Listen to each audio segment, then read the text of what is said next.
السلام عليكم ورحمة الله وبركاته.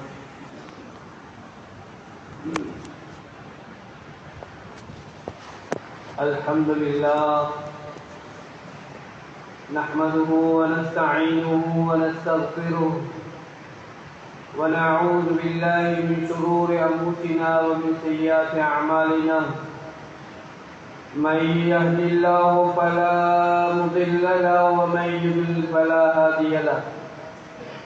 أشهد أن لا إله إلا الله وحده لا شريك له وأشهد أن محمدا عبده ورسوله صلى الله على سيدنا وشفيعنا وحبيبنا ومولانا محمد وعلى آله وأصحابه ومن تبعهم بإحسان إلى يوم الدين. أما بعد، فقد قال الله تعالى في القرآن الكريم بعد أعوذ بالله من الشيطان الرجيم بسم الله الرحمن الرحيم إن رحمة الله قريب من المحسنين. صدق الله مولانا العظيم. وقال نبينا صلى الله عليه وسلم الراحمون يرحمهم الرحمن ارحموا من في الأرض يرحمكم من في السماء. أخرجه أبو داود. صدق رسول الله صلى الله عليه وسلم. இவ்வுலகத்தை படைத்து பரிபாலிக்கக்கூடிய அல்லாஹ்வை போற்றுகின்றேன், புகழுகின்றேன். அல்ஹம்துலில்லாஹ். இவ்வுலக மக்களுக்கு நேர்வழியாக வந்திருக்க ஹஜ்ரத் முஸ்தபா ஸல்லல்லாஹு அலைஹி வஸல்லம் அவர்கள் மீதும் அவர்களின் குடும்பத்தினர்கள் மேலும் அவர்களின் தோழர்கள் மேலும் அவர்களுடைய வாழ்க்கையை எடுத்து நடந்த தாபிஈன்கள் தபஅ முஃமின்கள் முஸ்லிம்கள் அனைவர்கள் மீதும் அல்லாஹ்வின் சாந்தியும் சமாதானம் உண்டாவதாக. கண்ணியமிக்க அல்லாஹ் நல்லடியார்களே, மேலான பெரியோர்களே, சகோதரர்களே, சகல சந்தர்ப்பங்களிலே சகல இடங்களிலே அல்லாஹ்வை பயந்து வாழுமாறு ஆரம்பமாக எனக்கும் அப்பால் உங்களுக்கும் வசியத்தைக் கொள்கின்றேன். கண்ணியமிக்க அல்லாஹ் நல்லடியார்களே, மேலான பெரியோர்களே, சகோதரர்களே, அல்லாஹ் சுப்ஹானஹு வ தஆலா ஒரு கண்ணியமான பொறுமதியான ஒரு மாதத்தை அடையக்கூடிய பாக்கியத்தை எங்கள் எல்லோருக்கும் நசீபாக்கி இருக்கிறார். அல்ஹம்துலில்லாஹ். ஆனால் அந்த மாதத்தின் பொறுமதி, அந்த மாதத்தின் கண்ணியம் இன்னும் நாங்கள் சரியாக விளங்கவில்லை, விளங்கவும் மாட்டோம்.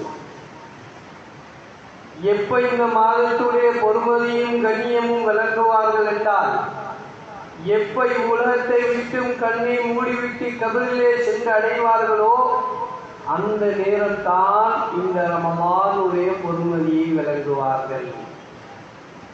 கண்ணியமானவர்களே, கபரிலே உள்ளவர்களை கேட்கப்படும், உங்களுடைய கபரின் பிரச்சனைகளை முடித்துக் கொள்வதற்காக வேண்டி உங்களுக்கு என்ன தேவை, என்ன வேணும், எது இருந்தா உங்களுக்கு கபருடைய பிரச்சனையை முடிக்கலாம் என்று கேட்கப்பட்ட பொழுது அவர்கள் சொல்வார்களாம், எங்களுக்கு முழு ரமலான் கிடையாது, 10 ரமலான் கிடையாது, ஒரே ஒரு ரமலானுடைய ஒரே ஒரு நாளை மாத்திரம் தாருங்கள், கபருடைய முழு பிரச்சனைகளை நாங்கள் முடித்துக் கொள்கின்றோம். சுப்ஹானல்லாஹ். கண்ணியமானவர்களே, யோசிச்சு பாருங்க, கபர்ல எவ்வளவு பெரிய சிக்கல் இருக்குது. அது உஸ்மானிய கனி ரலியல்லாஹு அன்ஹு அவர்கள் கபிரிஸ்தானுக்கு சென்றார்கள் என்றால் மாலை மாலையாக அழுவார்கள், தாடி நரைமளவு கழுவார்கள். கேட்கப்பட்டது, நீங்க சொர்க்க நரகத்தை பற்றி சொன்னாலே இவ்வளவு அழுவ மாட்டீங்களே அவ்வா, ஏன் கபரை கண்டால் இவ்வளவு அழுவுகிறீங்க? சொன்னாங்களாம், கபரு தான் ஒரு மனிதனுடைய ஆகிரத்தின் முதல் மன்சிலாகும். இந்த கபருடைய முதலாவது இடம் சரியாகும் என்றால், இதிலே ஒரு மனிதன் வெற்றி அடைவான் என்றால், அடுத்து இருக்கக்கூடிய அனைத்து கட்டங்களையும் அவன் வெற்றி அடைந்து செல்லலாம். எப்ப இந்த கபருடைய முதலாவது மன்சில தோல்வி அடைவாரோ இந்த கட்டத்தில் இவர் அடுத்தடுத்து இருக்கக்கூடிய எல்லா நிலைமைகளின் தோல்வியை சந்திக்க வேண்டி வரும். அதனால தான் கபரை கண்டு அழிகின்றேன் என்பதாக சொன்னார். கண்ணியமானவர்களே, அவ்வளவு பயங்கரமான கஷ்டங்கள் சிரமங்கள். ஸஅத் இப்னு முஆத் ரலியல்லாஹு அன்ஹு அவர்கள் மௌத்தாவிட்டார்கள். அங்கே அரிசி குழுங்குறது கேட்கப்பட்டுச்சு. என்ன விஷயம்? ஸஅத் இப்னு முஆத் வஃபாத்தாவிட்டார். அதனால் அங்கே மலக்குமார்கள் கூச்சலிட்டுக் கொண்டிருக்கிறார்கள். நபி ஸல்லல்லாஹு அலைஹி வஸல்லம் அவர்கள் ஸஅத் இப்னு முஆத் ரலியல்லாஹு அன்ஹு அவர்கள் ஜனாசாவை தூக்கி செல்லும் பொழுது நபி அவர்கள் பெரும் விரலை போன்று நடந்து சென்றார்கள். பெரும் விரலாக கேட்கப்பட்டு, யா ரசூலல்லாஹ், ஏன் அவ்வளவு சிரமப்பட்டு நடந்து சென்றீர்கள்? சொன்னார்கள், அந்த அளவுக்கு மலக்குமார்கள் இறங்கி இருக்கிறார்கள். ஸஅத் இப்னு முஆத் ரலியல்லாஹு அன்ஹு ஜனாசா பாரமாக இருக்கவில்லை. முனாஃபிக்குகள் சொன்னார்கள், ஸஅத் இப்னு முஆதுடைய ஜனாசா பாரம் இல்லை, ஏதாவது ஒரு விஷயம் இருக்கிறது என்று கொஞ்சம் வார்த்தைகளை மாற்றி பேசினார்கள். இப்ப ஸல்லல்லாஹு அலைஹி வஸல்லம் இதை கேட்டுவிட்டு சொன்னார்கள், ஸஅத் இப்னு முஆதுடைய விஷயத்தில் எந்த பிரச்சனையும் இல்லை. ஸஅத் இப்னு முஆதுடைய ஜனாசாவை தூக்கி செல்வதற்கு மலக்குமார்களை எல்லாம் அனுப்பியிருக்கிறார். இந்த ஸஅத் இப்னு முஆத் ரலியல்லாஹு அன்ஹு அவர்களை கபரில் வைத்த உடனே அந்த கபர் ஒரே ஒரு இறுக்கமாக அணைக்க பார்த்தது. ஸல்லல்லாஹு அலைஹி வஸல்லமுடைய துஆவினால் அதை பிடியாக்கிக் கொண்டது. கண்ணியமானவர்களே, மலக்குமார்கள் இறங்கின ஜனாசாவை கபரில் வைக்க பொழுதும் அந்த கபர் அதனுடைய தன்மையை காட்டத் தொடங்கியது. ஹஜ்ரத் ஃபாத்திமாவை அடக்கிய பொழுதும் அங்கே சொல்கிறார்கள், இங்கே அடக்கப்பட்டிருக்கிறது யார் என்று தெரியுமா? ஹஜ்ரத் அலியின் மனைவி ஹசன் ஹுசைன் ரலியல்லாஹு அன்ஹுமாவுடைய தாய். அதே போன்று ரசூல் ஸல்லல்லாஹு அலைஹி வஸல்லமுடைய ஈரக்கொலையாகிய ஃபாத்திமாவை அடக்கியிருக்கின்றோம். கபர் என்ன தெரியுமா சொல்லிச்சு? இங்கே யாருடைய புகழும் சரி வராது, யாருடைய மகன் சரி வராது, மகள் சரி வராது. எனக்கு கட்டளையிடப்பட்டிருக்கிறது, நான் நல்ல நடக்க வேண்டும் என்றால் ஒரே ஒரு நிபந்தனை தான், அவர்கள் அமல் உள்ளவர்களாக வந்தால் மட்டும்தான் நான் அவர்களுடன் நல்ல நடந்து கொள்வேன். கண்ணியமானவர்களே, அவ்வளவு சிரமம் உள்ள, அவ்வளவு கஷ்டமான பிரச்சனைகளுக்கு மேல் பிரச்சனை உள்ள ஒரு இடம் தான் அந்த கபர் என்று சொல்வது. எனவே நபி ஸல்லல்லாஹு அலைஹி வஸல்லம் அவர்கள் சொன்னார்கள், இந்த ரமலான்ல ஒரு நாள் போதும் அந்த கபருடைய பிரச்சனைகளை முடித்துக் கொள்வதற்கு. அப்ப அல்லாஹ் எங்களுக்கு எவ்வளவு ஒரு பாக்கியத்தை தந்திருக்கிறான் என்பதை யோசிக்கும். இதிலேயும் சில பேர் நோன்பு நோக்காமல் காலத்தை கழிக்கக்கூடிய பழையவர்களாகவே இருந்து கொண்டிருக்கிறோம். ரமலானுக்கு முன்னாடி எப்படியோ ரமலான் வந்ததுக்கு பின்னாலும் அப்படியே தான், எங்களில் எந்த மாற்றமும் கிடையாது. இவர்களை பாக்கியசாலிகள் என்று சொல்ல முடியுமா? இவர்களை பாக்கியசாலி என்று சொல்ல முடியுமா? 3 பதுவாக்கள் நடந்தது. ஜிப்ரீல் அலைஹிஸ்ஸலாத்து வஸ்ஸலாம் 3 பதுவாக்கள் செய்தார்கள். ஹஜ்ரத் ரசூலுல்லாஹி ஸல்லல்லாஹு அலைஹி வஸல்லம் அவர்கள் மிம்பரிலே ஏறிக்கொண்டிருந்த பொழுது ஆமீனையும் சொன்னார்கள். அதில் ஒரு பதுவா தான், யாரு ரமலானை அடைந்து தன்னை திருத்திக் கொள்ள வேண்டும், தன்னை மாற்றிக்கொள்ள வேண்டும், என்னுடைய பாவங்களுக்கு மன்னிப்பு கேட்க வேண்டும், நான் மாற வேண்டும் என்று நினைக்கவில்லையோ, அவனை திருத்திக் கொள்ளவில்லையோ, அப்படியாப்பட்ட மனிதனுக்கு நாசம் உண்டாகட்டும் என்பதாக ஜிப்ரீல் பதுவா செய்ய ரசூல் ஸல்லல்லாஹு அலைஹி வஸல்லம் அவர்கள் ஆமீன் சொல்லியிருக்கிறார்கள். எவ்வளவு கடுமையான பதுவாவும் ஆமீன் என்று யோசிப்பார். அப்ப நாங்கள் இன்னும் திருந்தல்லாட்டி, எங்களோட வாழ்க்கையை மாற்றிக்கொள்ளலாட்டி, எங்களை விட துர்பாக்கியசாலி வேறு யாரும் உலகத்தில் இருக்க முடியாது. அதனால வாழ்க்கையை திருத்திக் கொள்வோம், சரி செய்து கொள்வோம், மாற்றிக்கொள்வோம். சந்தர்ப்பம் கிடைக்கும் பொழுது அல்லாஹ் கிட்ட துஆ கேட்டு பாவத்திலிருந்து ஓரமாவதற்கு, தூரமாவதற்கு அல்லாஹ் இடத்துல துஆ செய்ய வேண்டும் சகோதரர்களே.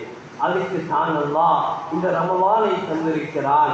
ரமலான் என்று சொன்னாலே பாவங்களை அப்படியே மொத்தமாக எரித்து போகக்கூடிய என்றதுதான் அர்த்தம் சகோதரர்களே. எனவே விட்டு விடுவோம். கொஞ்ச கால இன்பத்துக்காக வேண்டி, சொற்ப நேர இன்பத்துக்காக வேண்டி அந்த பாவங்களை செய்வது இது கொஞ்ச காலமாக இருக்கும் தான். ஆனால் சொற்று நேரத்துடைய இன்பமாக இருக்கும். ஆனால் இதனுடைய விபரீதம் நாங்கள் இல்லாத காலத்திலேயும் எங்களுடைய வம்சங்களில் அது பிரதிபலிக்க தொடங்கும் சகோதரர். நலவை செய்தால் அது அல்லாஹ் தஆலா தொடர் வம்சங்களுக்கு அந்த நலவுகளுடைய பாக்கியங்களை கொடுத்துக் கொண்டிருப்பான். பாவத்தை செய்திருந்தால் தொடர் வம்சங்களுக்கு அந்த பாவத்துடைய யதார்த்தங்களை, பாவத்துடைய அந்த தண்டனைகளை அல்லாஹ் தஆலா எங்களுக்கு மாத்திரமல்ல எங்களுடைய குடும்பத்திற்கும் கொடுத்துக் கொண்டே இருப்பார். அதனால கண்ணியமானவர்களே, தவறுகளிலிருந்து மீளுவோம். மீண்டு அல்லாஹ்விடத்துல பாவ மன்னிப்பு கேட்போம். அல்லாஹ்விடத்துல கையேந்துவோம். அல்லாஹ் இவ்வளவு பெரிய பாக்கியத்தை தந்திருக்கிறான். ஆனால் எத்தனையோ பேர் இன்று நோன்பு நோக்க முடியாமல் என்ன செய்கிறார்கள்? ஹாஸ்பிட்டல் வழியாக இருந்து கொண்டிருக்கிறார்கள், நோயாளிகளாக இருந்து கொண்டிருக்கிறார்கள், வேறு வேறு விஷயங்கள் இருக்கிறார்கள். ஆனால் அல்லாஹ் எனக்கு நோன்பு நோக்கக்கூடிய பாக்கியத்தை தந்திருக்கிறான் என்று சொன்னால் அல்லாஹுக்கு நான் மிகவும் நன்றியுள்ளவனாக மாற வேண்டும். இந்த மாதத்துடைய சிறப்பை போன்று தான் அல்லாஹ் இதுக்குள்ள பல கட்டங்களை வைத்திருக்கின்றார். ரஹ்மத்துடைய பற்றி, மக்ஃபிரத்துடைய பற்றி, இத்துக்கும் மினன்னார் நரக விடுதலையுடைய பற்றி என்பதாக அல்லாஹ் 30 நோன்பையும் பிரித்து வைத்திருக்கின்றார். அந்த 3க்கும் சம்பந்தம் உள்ளது சகோதரர்கள். அதில் முதல் 10 கடந்து விட்டோம். முதல் 10 கடந்த நிலையில் உட்கார்ந்து கொண்டிருக்கிறோம். அந்த முதல் 10 பிரதிபலனை அடைந்தோமா? ரஹ்மத்துடைய நோன்பை பிடித்தோம் தான். ஆனால் அல்லாஹ் தந்த அந்த ரஹ்மத்தை எங்களிடத்துல அடைவதற்கு நாங்கள் என்ன செய்தோம்? எத்தனையோ பேர் நினைக்கிறோம் அந்த 10 நாட்குள்ள தராவிக்கு பின்னாடி யா அல்லாஹ் எங்களுக்கு ரஹ்மத்தை தருவாயாக, ரஹ்மத்தை தருவாயாக என்று துவா செஞ்சா மட்டும் அல்லாஹ் தஆலா ரஹ்மத்தை தந்துடுவானா? ரஹ்மத்து கிடைச்சிடுமா? கண்ணியமானவர்களே, மேலான பெரியோர்களே, சகோதரர்களே, ஒரு நாளும் கிடைக்க போறது கிடையாது. ஒரு நாளும் கிடைக்க போறது கிடையாது. கண்ணியமானவர்களே, ரஹ்மத்து வேணும் என்று சொன்னால், ரஹ்மத்து வேணும் என்று சொன்னால் அல்லாஹ் தஆலா சொல்கிறார், நீங்க ஒரு நல்ல மனுஷனாக, அடுத்தவர்களுக்கு உபகாரம் உள்ளவர்களாக நடந்துக்கோங்க. இன்ன ரஹ்மத்துல்லாஹி கரீபும் மினல் முஹ்சினீன், உபகாரம் உள்ளவர்களாக நடந்துக்கோங்க. அடுத்தவங்களுக்கு இரக்கம் காட்டுங்க, பாசமா நடந்துக்கோங்க, இரக்கமா நடந்துக்கோங்க. ஹதீஸ் என்ன சொல்லுது? அர்ராஹிமூன யர்ஹமுஹுர் ரஹ்மான், இரக்கம் காட்டக்கூடியவர்களுக்கு அல்லாஹ் இரக்கம் காட்டுகிறான். எனவே இர்ஹமு மன் ஃபில் அர்த், பூமியிலே உள்ளவர்களுக்கு நீங்க இரக்கம் காட்டுங்க. யர்ஹமுக்கும் மன் ஃபிஸ் ஸமா, வானத்தில் உள்ளவர்கள் உங்களுக்கு இரக்கம் காட்டுவார்கள், உங்களுக்கு ரஹ்மத்து கிடைக்கும், ரஹ்மத்து செய்வார்கள். அப்ப நாங்க பூமியில் உள்ளவர்களுக்கு இரக்கமாக நடந்து கொண்டோமா? எங்களுடைய இரக்கம் எங்கு இருக்கிறது? யாரிடத்திலிருந்து இது தொடங்க வேண்டும்?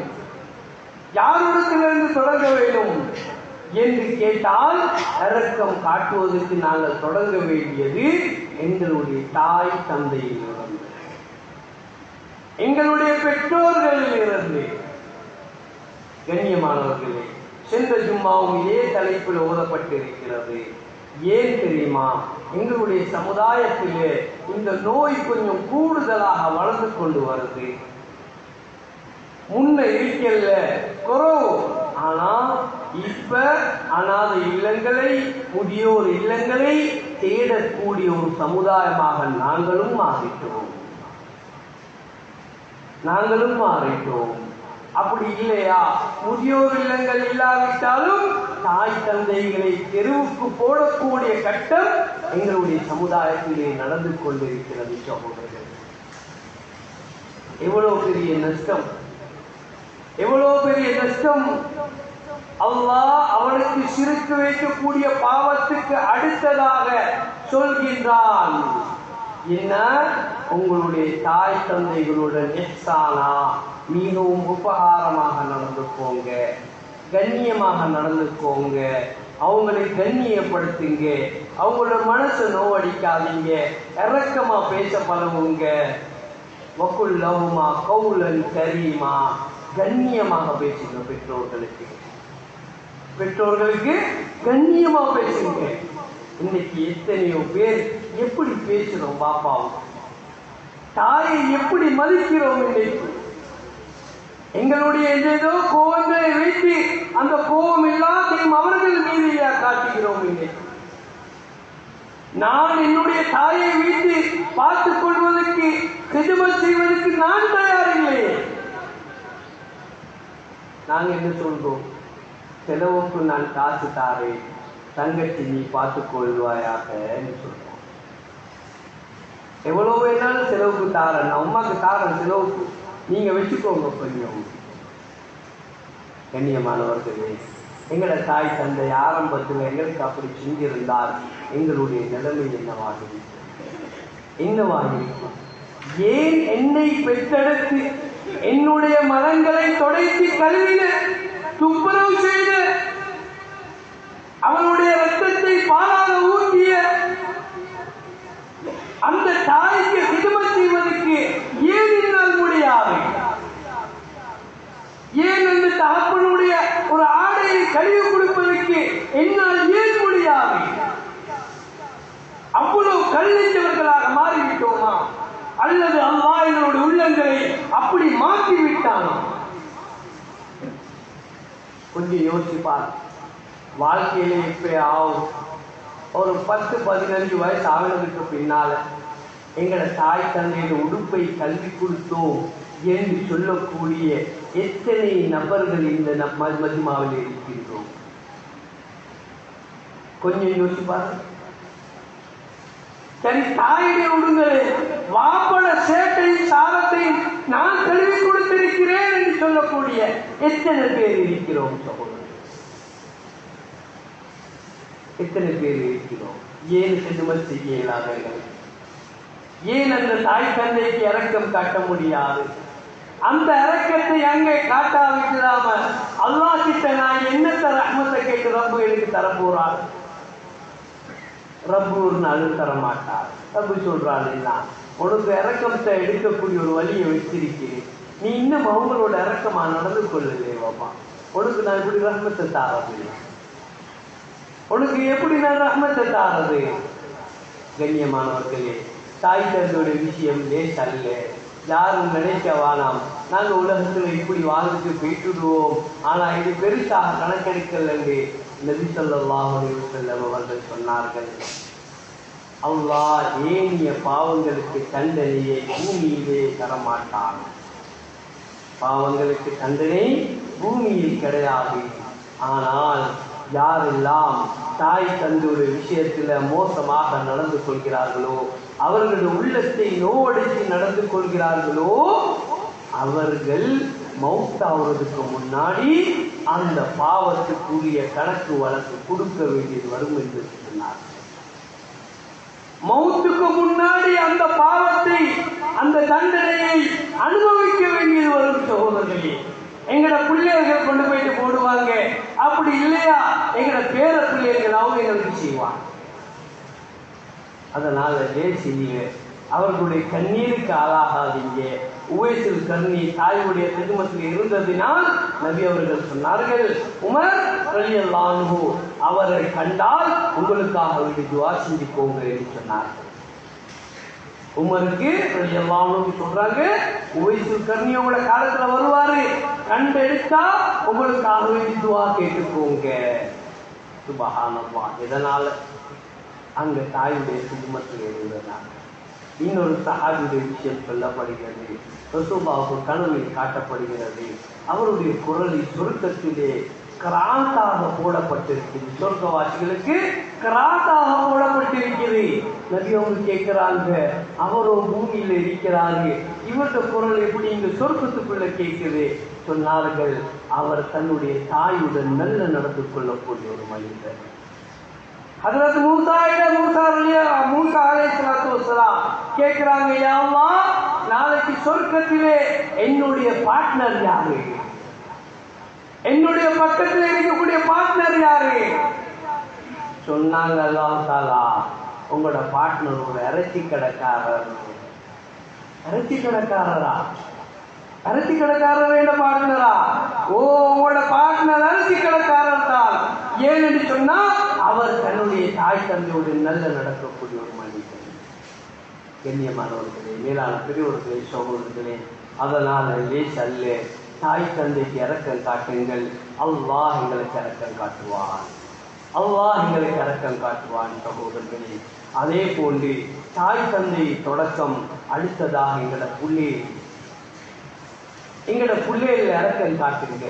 இன்றைக்கு பெற்றோர்களுடைய இரக்கம் கிடைக்காம எத்தனையோ பிள்ளைகள் தன்னுடைய பாதைகளை மாற்றி சென்று கொண்டிருக்கிறார். வீட்டில் கணக்கெடுக்கிறது இல்லை, வீட்டில் பிள்ளையில கணக்கெடுக்கிறது இல்லை. ஏதாவது 5 பிள்ளைகள் இருந்தால் ஒரு 2 பிள்ளையோட தான் வாப்பா இறக்கும், உம்மா இறக்கும், மற்ற பிள்ளைகள் வானாம என்று விட்டு போட்டு இருக்கிறாங்க. சில வாலிபர்கள் வந்து சொல்றாங்க, ஹஜ்ரத், நாங்கள் இந்த வழிக்கு போக காரணம் எங்களோட பெற்றோர்கள் தான். ஏ வாப்பா, தம்பியை கவனிக்கிறாரு, தம்பியோட இறக்கமா இருக்கிறாரு, என்னைய கண்டா மூஞ்சில பாயிடாத, என்னை கண்டாலே மூஞ்சில பாயிறாரு, என்னை கணக்கெடுக்கிறாரே இல்லை. கண்ணியமானவர்களே, மேலான பெரியோர்களே, சகோதரர்களே, லேஸ் அல்ல. அந்த புள்ள வழி தவறி போயிட்டு இருந்தா காரணமும் நாங்க தான். அல்லாஹ் சொல்றான், குல்லு மௌலூதி யூலுதலா ஃபித்ரத்துல் இஸ்லாம். எல்லா புள்ளைகளையும் நல்ல ஒரு சிறந்த புள்ளைகளாகத்தான் நம்மளோட கையில ஒப்படைத்தோம். ஆனா நீங்க தான் அந்த புள்ளைகளை வழிகேடர்களாக மாற்றிருக்கிறீங்க. அதுக்கு காரணம் வேற யாரும் இல்லை, நீங்க தான். இப்ப உங்களாலே நீங்க வழி கெடுத்துட்டு இப்ப புள்ள மோசம் என்று சொல்லி பதுவா செய்யறதுல என்ன அர்த்தம் இருக்கு? என்ன அர்த்தம் இருக்கு? அதனால பிள்ளைகளோட இறக்கமா நடங்க, பாசமா நடந்துக்கோங்க. ஏனெண்டா ஏன புள்ளே நான் பாசமா நடக்கலண்டா, இறக்கமா நடக்கலண்டா, நான் மௌத்தானதுக்கு பின்னாடி ஏன புள்ள எனக்கு பதுவா செய்வான், ஏன புள்ள எனக்கு பதுவா செய்வான். எங்களோட உமாவா எங்களோட வாப்பாவா என்னத்தை பார்த்து கிழிச்சாங்க, ஒன்றும் செய்யல எங்களுக்கு. அவங்க செஞ்ச அநியாயத்தை நாங்க எப்படி இருக்கிறோம்? இன்றைக்கும் எத்தனையோ பேர் சொல்றாங்க சோதரர்கள். அதனால பிள்ளைகளுடைய விஷயம் லேஸ் அல்ல. பிள்ளைகளோட இறக்கமா நடங்க, கூப்பிடுங்க, பிள்ளைகளை விசாரிங்க, அடிக்கடி பாருங்க பிள்ளைகளோட. ஹஜ்ரத் ரசூல் ஸல்லல்லாஹு அலைஹி வஸல்லம் அவர்கள் அதுக்கு தன்னுடைய பேர பிள்ளைகளை மோந்து கொள்றாங்க. ஒருத்தர் பார்த்துட்டு இருந்து சொல்றாரு, யா ரசூலல்லாஹ், எனக்கும் பல பிள்ளைகள் இருக்கிறாங்க, வாழ்க்கையில ஒரு நாள் கூட இந்த பிள்ளைகளை நான் மோந்தது கிடையாது, வாழ்க்கையில இந்த பிள்ளையில ஒரு நாள் கூட மோந்தது இல்லை யா ரசூலல்லாஹ். ரசூல் ஸல்லல்லாஹு சொன்னாங்க, அல்லாஹ் அவங்களோட உள்ளத்துல இருந்த இரக்கத்தை எடுத்ததுக்கு நான் பழி இல்லவான்னு சொன்னாங்க. கண்ணியமானவர்களே, எங்களோட பிள்ளையில கடைசியா நாங்க மோந்தது எப்ப? கொஞ்சம் பாருங்க, கொஞ்சம் யோசிப்பாரு. பெரிய பிள்ளைகளாகட்டும் பிரச்சனை இல்லை, எங்கட பிள்ளைகள் தானே, கூப்பிட்டு பேசுங்க. சில பிள்ளைகள் உள்ளத்தில் அடக்கி கொண்டிருக்கிறாங்க, வெளியில கட்டி கொள்ளாது. யாருக்கிட்ட சொல்றது? கூப்பிடுங்க, கிட்ட எடுத்து பேசுங்க. வா, உனக்கு என்ன பிரச்சனை? ஏன் இப்படி நடந்து கொள்றாய்? ஏன் இப்படி இருக்கிறாய்? என்னன்னு சொல்லு. ஏதாவது ஒன்று பாப்பொண்டு உட்கார வச்சு பேசுங்க. எங்களுக்கு பிள்ளைகளுக்கு டைம் கொடுக்க நேரம் இல்லையாவா? அப்துல்லா இப்னு முபாரக் ரஹ்மத்துல்லாஹி அலைஹி சொல்றாங்க, உங்களோட புள்ள தூங்கி கொண்டிருக்கிறார், உங்களோட புள்ள தூங்கி கொண்டிருக்கிறார். இந்த புள்ள பெட்ஷீட் இல்லாம தூங்குறத கண்ட நீங்க ஒரு போர்வையை எடுத்து, ஒரு பெட்ஷீட் எடுத்து உங்களோட புள்ளைய போத்தி விட்டுறதுக்குதே, அல்லாஹ்வுடைய பாதையில யுத்தத்துல போயிட்டு அங்க யுத்தம் செய்வதை விடவும் சிறந்த ஒரு அமல் என்பதாக சொன்னார். சும்மா யோசிப்பார். என்ன சொல்ல வாராங்க? உங்களோட புள்ளோட ஒவ்வொரு தேவையையும் ஒவ்வொரு நடவடிக்கையும் கண்காணிச்சு கொண்டே இருங்க. கேளுங்க, என்ன வேணும், என்ன செய்ய வேணும், உனக்கு என்ன நடக்குது என்று கேளுங்க. பிள்ளைகளோட மிச்சம் இறக்கமா நடந்துக்கோங்க, கண்ணியமாக நடந்துக்கோங்க. பிள்ளைகளோட அழகா பேசுங்க, பசுந்தா பேசுங்க. தூசண வார்த்தைகள் இல்லாம, பதுவாக்கள் இல்லாம. ஏன் ஸல்லல்லாஹு சொன்னாங்க, நீங்க கையேந்தினா, பெற்றோர்கள் கையேந்தினா அல்லாஹ் எந்த திரையும் இல்லாம அதை கபூல் செய்வான் என்று சொன்னார்கள். அது துவாவாக இருக்கலாம், அதே போன்று பதுவாவாகவும் இருக்கலாம். அதனால எங்கட பிள்ளைகள் வழி கொஞ்சம் தவறி போறாங்களா, பிள்ளைகள் தானே, அந்தந்த வயசுக்கு சில விஷயங்கள் நடக்கும். ஆனா நாங்க தான் வழி காட்ட வேணும், நாங்க தான் அவருக்கு சொல்லிக் கொடுக்க வேணும், நாங்க தான் சரி செய்ய வேணும். சரி செய்யறது சொல்றதோட மட்டுமல்ல, துவா செய்யுங்க பிள்ளைகளுக்கு. ஒவ்வொரு தொழுகையிலும் துவா செய்யுங்க, தஹஜ்ஜுல எழுந்து துவா செய்யுங்க, சதகா கொண்டு கொடுத்துட்டு துவா செய்யுங்க. யா அல்லாஹ், இந்த சதகாவின் மூலமாக என் பிள்ளையோட வாழ்க்கையை சரி செஞ்சு தருவாயாக, அந்த பிள்ளையை கண்ணியமாக வாழ வைப்பாயாக என்று துவா செய்யுங்க பிள்ளைகளுக்கு.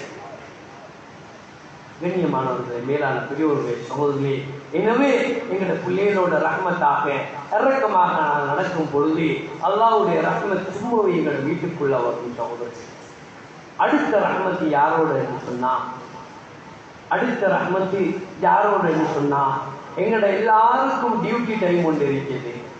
எங்களோட எல்லாருக்கும் டியூட்டி டைம் ஒன்று இருக்கிறது.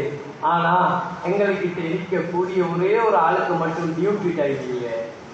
அது 24 hours இல்லை, அது எனி டைம் டியூட்டியில தான் இருக்கக்கூடிய. அது யாருண்டா, எங்களோட மனைவி. சகோதரர்கள்,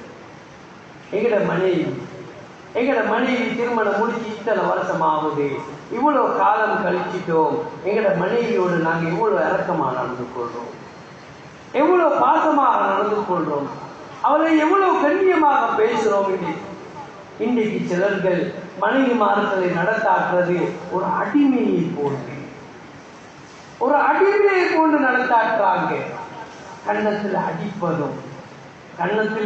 அடிப்பதும் உதைப்பதும் தூசணத்தில் பேசுவதும் எவ்வளவு கேவலமான விஷயங்களை அவளுக்கு சாட்டுவதும், இதெல்லாம் நியாயமா சகோதரர்கள்? இதெல்லாம் நியாயமா? நபி அவங்க இதெல்லாம் வச்சுதான் சொன்னாங்க.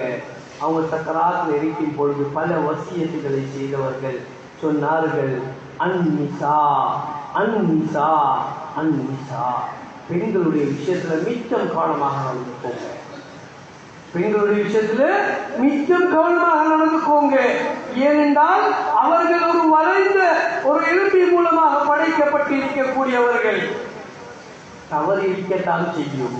உலகத்தில் எந்த ஒரு பெண்ணும் தவறு இல்லாமல் பிறக்கவும் இல்லை, இருக்கவும் முடியாது. நபி அவங்க அதனால தானே சொல்லிட்டாங்க, தவறு இருக்கும் பொம்பளை இடத்துல. அதை நீங்க ஒரு அடிக்கே அதை சமைக்க பார்த்தா அந்த எலும்பு அப்படியே நேராக இயலாது, உங்களால உடைச்சிருவீங்க. அது ஒரு அடிக்கே சமைக்க இயலாது, கொஞ்சம் கொஞ்சமாக தான் சமைக்கணும். அதே மாதிரி அப்படியே வளைய விட்டுட்டீங்கன்னா அது அப்படியே வளைஞ்சு கொண்டு போகும். அதனால கவனமாக, நடுத்தரமாக, கண்ணியமாக அவங்களோட மானங்களை போய்க்காம அவங்களோட நல்லா நடந்துக்கோங்க. ஏன்னு சொன்னா, நீங்க ஊருக்கு ஹாஜியாராகி வேலை இல்லை, ஊருக்கு நல்ல மனுஷனா இருந்ததுக்கு வேலை இல்லை. ஊருக்கு அவரு, ஊருக்கு இவரு, நான் நாட்டுக்கு அவரு, ஒன்றும் தேவையில்லை. அல்லாஹ் தஆலா இடத்துல நல்ல மனுஷன் என்று வேணுமா? கைருக்கும் கைருக்கும் லியாஹ்லி. நபி அவர்கள் சொன்னார்கள், அல்லாஹ் இடத்துல நல்ல மனுஷன் யாரு தெரியுமா? தன்னுடைய புஞ்சாதி சர்டிபிகேட் கொடுக்கிறாளோ அவர் மட்டும் தான் நல்ல மனுஷன். தன்னுடைய மனைவி சொல்ல வேண்டும், ஏட கணவர் ஒரு சிறந்த ஒரு மனிதன், என்னை கண்ணியமாக நடத்திருக்கிறார், என்னிலே எந்த குறைபாடையும் வைக்கவில்லை, என்னிலே குறைபாடுகள் கண்ட பட்சத்தில் அதை முறையாக சரி செய்திருக்கிறார். கண்ணியமானவர்களே, மேலான பெரியோர்களே, சகோதரர்களை யோசிங்க. இந்த சர்டிபிகேட் எப்ப கிடைக்க வேண்டும் தெரியுமா? நாங்கள் உலகத்தை விட்டு பிரிஞ்சி அங்கே எங்களுடைய ஜனாதாவை வீட்டிலிருந்து எடுக்கும் பொழுது எங்களோட மனைவி சொல்ல வேணும், ஏட மாப்பிள்ளை எனக்கு எந்த குறையும் வைக்கல, நீவும் கண்ணியமாக நடந்தால் நல்ல ஒரு மனுஷர் என்று அங்க சர்டிபிகேட்டை தர வேண்டும் சொல்றது. லேசா சிலவங்க யோசிக்கிறதா இருக்கும், எப்படி எடுக்கிறது, இவ்வளோ செஞ்சிட்டோமே எப்படி எடுக்கிறது? இல்லை சகோதரர்களே, அல்லாஹ் தஆலா சொல்கின்றான், அவங்களுடைய உள்ளங்களை நாங்கள் தான் வச்சிருக்கிறோம், நீங்க திருந்தணும், நீங்க சரியாக வேண்டும் நினைச்சா உங்களோட உள்ளங்களை நாங்கள் சரி செய்வோம், நாங்கள் சரி செய்வோம். அதனால கண்ணியமானவர்களே, மேலான பெரியவர்களே, சகோதரர்களே, அந்த மனைவியோட இறக்கமாக நடந்துக்கோங்க, பாசமாக நடந்துக்கோங்க, கண்ணியமாக நடந்துக்கோங்க. வாழ்க்கையில சில கட்டங்கள்ல தோத்த மாதிரி நடந்துக்கோங்க. அப்படி நடக்கும். இப்ப நாங்க விருப்பம் இல்லை செகண்ட் ஆகுறது, அதுவும் பொம்பளை கிட்ட செகண்ட் ஆகுறதுல கொஞ்சம் கூட விருப்பம் இல்லை. எப்படியா நான் சம்பாதிச்சு கொடுத்துருவேன், என்ன செலவுலவா, நான் எப்படி செகண்ட் ஆகுறது? உங்களையும் என்னையும் உள்ள உலகத்தில் உள்ள அனைத்து மனிதர்களையும் படைப்புகளையும் விட சிறந்த மனிதன் ஹஜ்ரத் ரசூலுல்லாஹி ஸல்லல்லாஹு அலைஹி வஸல்லம் அவர்கள் இரண்டாவதாக இறங்கி காட்டினாங்க இல்லையா? இரண்டாவதாக இறங்கி காட்டினாங்க இல்லையா? மனைவி மாரிடத்துல சொல்றாங்க, அதாவது ஆயிஷா ரலியல்லாஹு அன்ஹா கேட்கிறாங்க, ரேஸ் ஒன்று ஓடுவோமா, யுத்தத்துக்கு போற பயணம். சொன்னாங்க, சரி ஓடுவோம். ரெண்டு பேரும் ஓடினாங்க. ரசூல் ஸல்லல்லாஹு அலைஹி வஸல்லம் அவர்கள் வெல்றதுக்கு பதிலாக அது ஆயிஷா ரலியல்லாஹு அன்ஹா அவங்க வென்றாங்க. சொன்னாங்க, அன்றைக்கு இதுக்கு முன்னாடி ஓடி இருக்கிறோம், அதுக்கும் இதுக்கும் சமமாக வச்சு, நீனும் வெற்றி இல்லை நானும் வெற்றி இல்லை, இப்படித்தான் வாழ்க்கை இருக்கும். ரசூலுல்லாஹ் சொல்லி தந்திருக்கிறாங்க, படிங்க வாழ்க்கையை. 11 மனைவிமார் மூலமா சொல்லி தந்திருக்கிறாங்க, இப்படித்தான் நீங்க வாழணும். கண்ணியமானவர்களே, இப்படி இறக்கம் காட்டினா அல்லாஹ்வுடைய ரஹ்மத் சும்மாவே வந்து சேரும், சும்மாவே வந்து சேரும். அதே மாதிரி விசேஷமாக முதலாளிமார் தன்னுடைய எம்ப்ளாயிஸோட, அவர்களுக்கு கீழாக வேலை செய்யக்கூடியவர்களோட கண்ணியமாக நடந்துக்கோங்க, கண்ணியமாக நடந்துக்கோங்க. வருஷம் முழுக்க சம்பாதிச்சு தராங்க, எங்களுக்காக வேண்டி பல தியாகங்கள் செய்கிறாங்க, இவர்களை நாங்கள் எப்படி கவனிக்கிறோம்? நாங்கள் கொடுக்குற சம்பளம் போதுமா? அவர்களுடைய தேவை பூர்த்தியாகுதா? எத்தனை முதலாளிமார்கள் அவர்களுடைய வீட்டுக்கு போயிட்டு பார்த்திருக்கிறோம், என்கிட்ட இவ்வளவு காலம் வேலை செய்யறாரு, இவருடைய வீடு எப்படி இருக்குது, வீட்டுல என்ன தேவை இருக்குது, என்ன செய்யறாரு தேவைக்கு, எப்படி இந்த நான் கொடுக்குற சம்பளத்துல 5 புள்ளையில வச்சு வாழ்க்கையை கொண்டு போறாருன்னு எத்தனை பேர் யோசிக்கிறோம் சகோதரர். கடையில விற்கிற சம்பா அரிசி அவருக்கும் ஒரே விலைத்தான், எனக்கும் ஒரே விலைத்தான். மரக்கறி அவருக்கும் அதே விலைத்தான், எனக்கும் அதே விலைத்தான். கறி அதே விலைத்தான், எனக்கும் அதே விலைத்தான். ஆனா எனக்கு வாழ்றதுக்கு மாசத்துக்கு 2 லட்சம் ரூபாய் இல்லாம போதாது. ஆனா நான் அவருக்கு கொடுக்குற சம்பளம் 40,000 ரூபாய். எப்படி வாப்பா, என் வீட்டுல 2 புள்ள தான் இருக்குது, அவன் வீட்டுல 5 புள்ள இருக்குது, எப்படி வாழ்க்கையை கொண்டு போவாங்க? யோசிச்சிருக்கிறோமா? எங்களுக்கு அவங்க கஷ்டப்பட்டு சம்பாதிச்சு தாராங்க, சிரமப்படுறாங்க, நாங்க பாக்குறது எப்படி? எப்படியாவது சம்பளத்துல கொடுக்கறது கொஞ்சம், அதுலயும் கழிச்சு கொள்வது எப்படி? நீங்க 5 நிமிஷம் லேட்டாக இருக்கிறீங்க, இத்தனை நாள் லேட்டாக இருக்கிறீங்க, உங்களோட சம்பளத்துல வெட்டி தான் தருவோம். யாரு சொல்லி தந்த முறை வாப்பா? ரசூலுல்லாஹ் சொல்லி தந்த முறையா? ரசூலுல்லாஹ் சொல்லி தந்திருக்கிறாங்களா?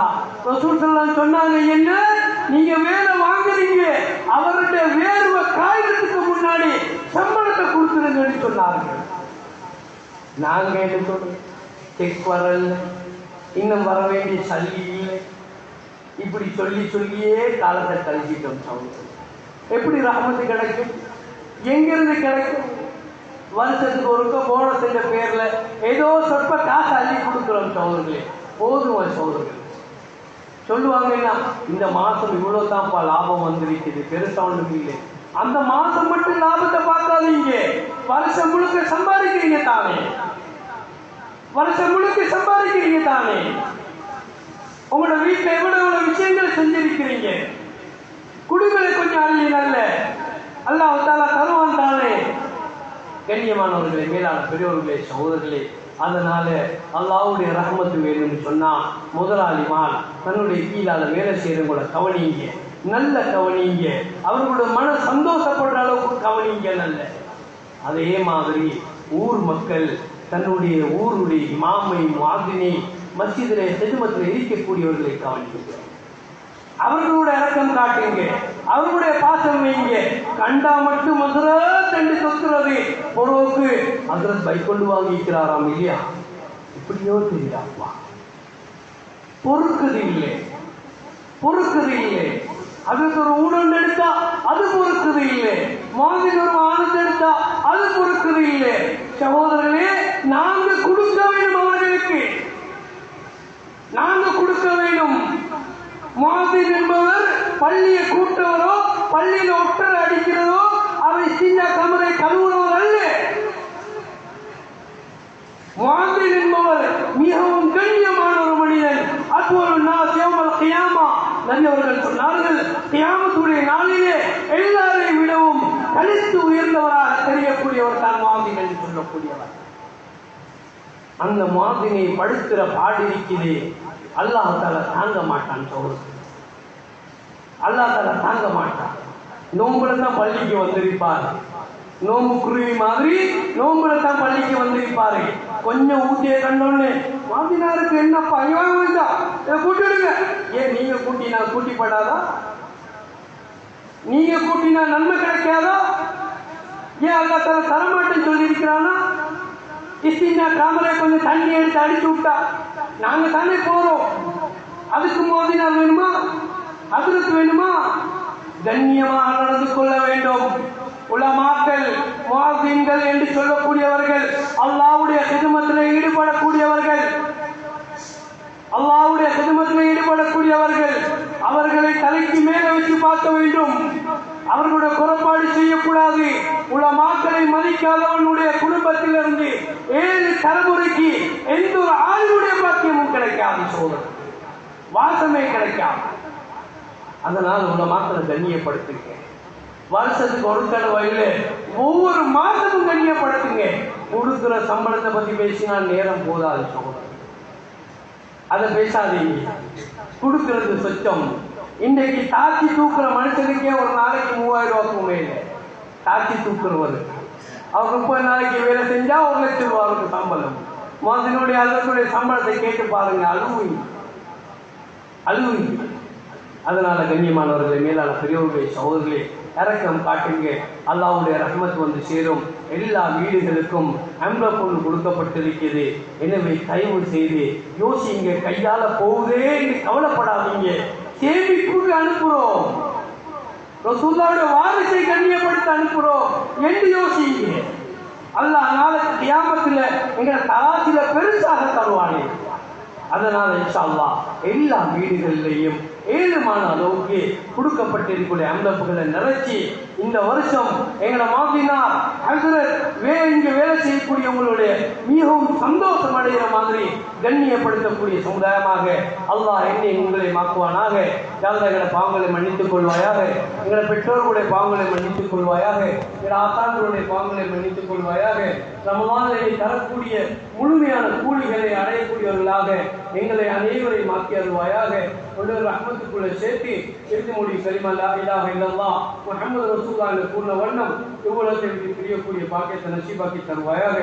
ஆமீன் ஆமீன் யா ரப்பல் ஆலமீன் வல்ஹம்துலில்லாஹி ரப்பில் ஆலமீன்.